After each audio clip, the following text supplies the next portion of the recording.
So what are the best comms for overlanding? Is it CB? Is it ham radio? What about both?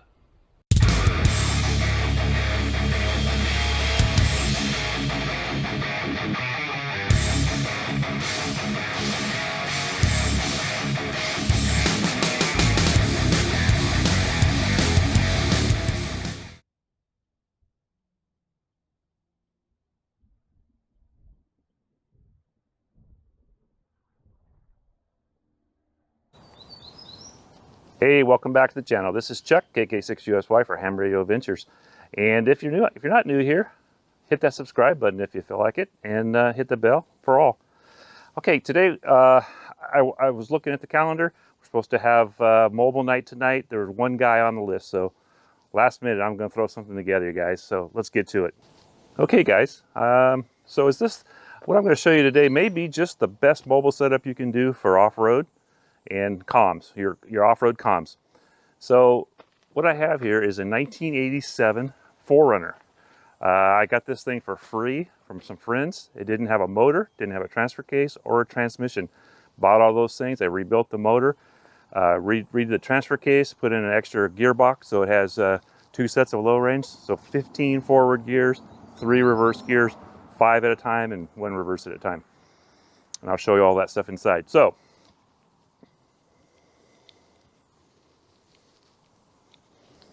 now what I have,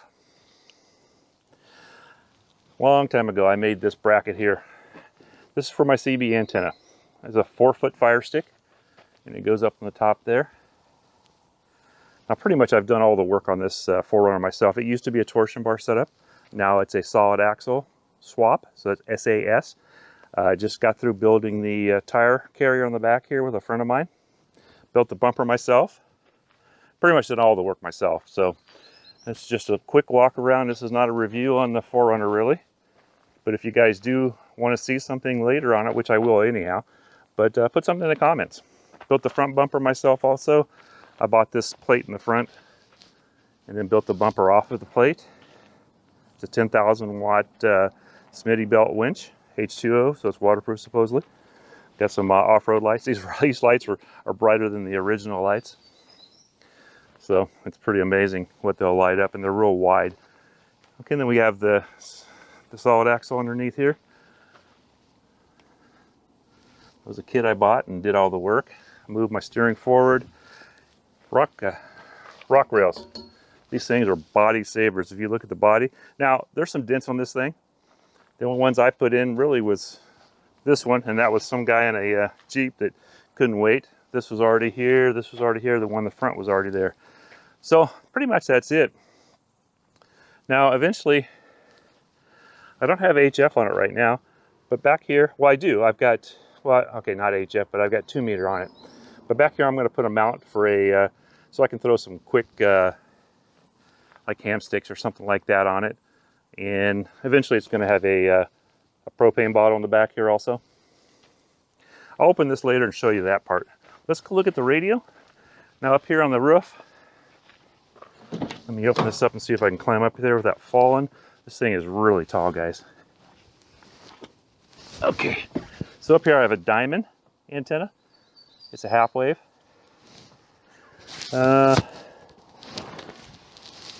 It's a, I need to paint this roof, getting a little rusty. But it's a half wave antenna from Diamond. It's a 77 something or other.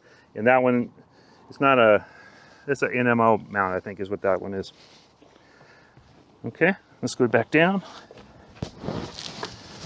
All right, so what I have in here, I originally, this is the inside of the vehicle. Prelude seats, because the seats in this thing were junk when I bought it. Got those really cheap off of Craigslist. All right, so you have a 2-wheel drive, 4-wheel drive shifter. This is a low range, high range shifter, low range, high range shifter. So I can do low range and then low range on top of low range. Got a 5-speed manual. Put a new clutch in when I bought it, or when I built this thing. Okay, so as far as radios, I used to have a really nice Galaxy CB in here, those sideband and everything. But once I decided to go to ham radio, I took that out, put this little Uniden in. It's a little 510. It's a cheap one, but they're really good little radios. It does what I need it for because I don't really use CB much. And what I have here is, this is a 3200. It's the digital model of the Yaesu. I think it's a 3200 something. I'll put it in the description. I'll put it up on I'll write in there later on the video.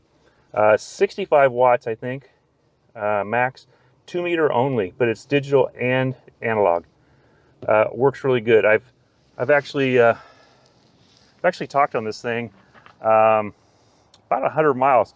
I was up camping about 6,000 feet, talking down past my house into a repeater, and then back up halfway to Sacramento to a guy in Sacramento, and it's like we're talking right here.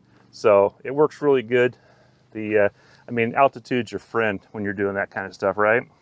CB is bolted to the bracket that it came with, okay?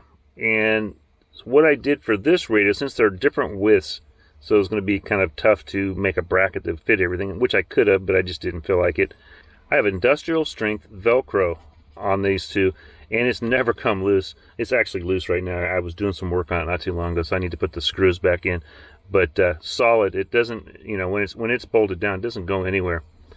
Some of the other things I built for this thing is just this couple of 12 volts. I have the, you know, the cigarette lighter here, so I got two here. These are got bigger wire to them. I'm going to change those out to something that has a voltmeter and USBs, because since USB, when I did that, USB was just kind of, wasn't quite the thing yet. And then up here in the top, hopefully, I don't know if you guys can see it.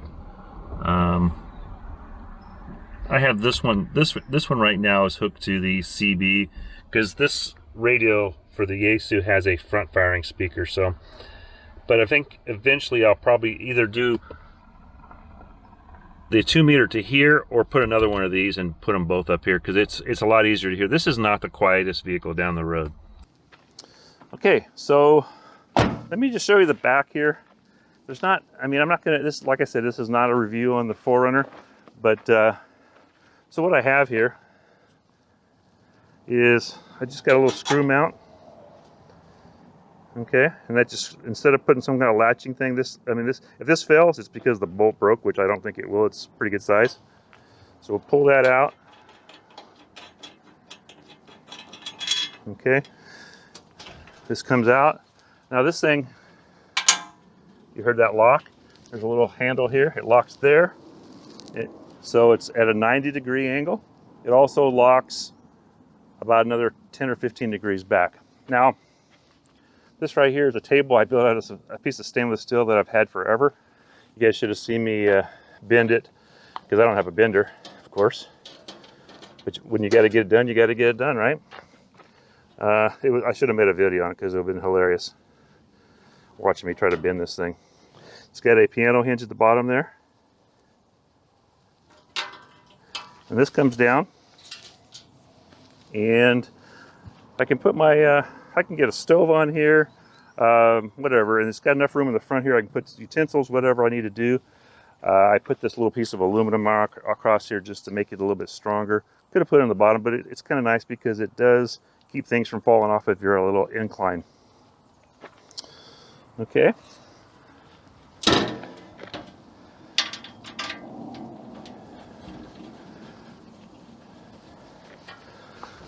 Put these back. If I don't put these back now, I'll forget it. I'll cut this out if I have to. I'm trying to make this really quick. Like I said, nobody had videos out, and I was like, couldn't let you guys not get at least 2 or 3 videos. Okay, so in here, I built this storage system. This is a drawer system. The back here is drawers. They go up to where it turns white up there, and those flip open. Okay. And that's, one side's totally empty. That's for my clothes and food, whatever I need. I had a bunch of boxes back here. I had to strap them down every time I went someplace, because you never know if this thing's going to go, you know, rubber up. Hopefully not. It hasn't. I have laid it over on my wife's side one time. She wasn't real happy, but I knew it wouldn't flip. There was no place for it to go. Over here I've got a nice toilet. It's one of those portable toilets. Nowadays you got to take like the sorry for the noise, I'm in a terrible place. It has like little things you put in there, and it gels up and everything. I built this table just because I wanted to. Hardest part was getting the legs right. Okay, well, let's just see. These are my drawers. They're about 36 inches to 48 inches. It holds all my stuff. I mean, I've got stuff in there I probably may not always use, but I keep all my stove and everything in here all the time. Got a fishing rod and reel in there. This side, my kitchen, the rest of my kitchen.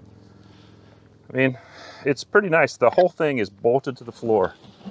I made this thing virtually for, all I really paid for was these clips up here, these two here. The rest of the stuff was just leftover wood I had around the house. Some of it was old siding that I took off where the bottom 6 inches was bad, but the rest of it was fine. These clips here are for my AC/DC fridge, 12 volt for this thing. And then on this side here, this is where I can sleep. Have enough room between the fridge, especially up there because it's all wide open. And eventually I'll put carpet up there also. So I sleep down the side. It's over 6 foot, or right around 6 feet. I'm 6'2". I usually lay on my side and stuff, so I kind of pull my legs up anyhow. Now up here is a tent that I keep in here all the time. It's one of those round ones. You unzip it. It takes about 10 seconds by the time you pull everything out and throw it up in the air, and it makes itself, and you just strap it down with some some stakes like this or something. And over here I've got this is called a scuttle. A scuttle takes a Coleman burner, you put it in the middle. Looks like a big wok, but it's actually it's one of those a rotor for plowing fields. It's a plow road, a disc, I should say. Okay, disc, that's it. Okay, so, and that's really a cool thing to cook. They're so expensive. I made my own because I didn't want to spend, I'm a cheapie, I'm cheap. Didn't want to spend $350. I bought that for $35 and put my own legs on it. Okay. So hopefully you got something out of this. This is helpful for somebody. Like I said, I just want to get something out for you guys to watch this Monday. My name's Chuck. And if you're new here, don't forget to hit that subscribe button. And hit that bell. You'll get all my future videos. I do a lot of ham radio related videos. I'm doing some camera stuff right now. In fact, today I'm running this off of a DJI Osmo Action. I am running a Rode Wireless Go 2 for the microphone, and I'm kind of testing this stuff out. And I got a video coming out that's about running a gimbal. I've got a video coming out running a GoPro versus the DJI here. So hit that like button too while you're here. And hey, we'll see you guys later. See you at the next one. Hopefully I'll catch you guys on the air. This is Chuck, KK6USY for Ham Radio Ventures. 73 all, and be safe.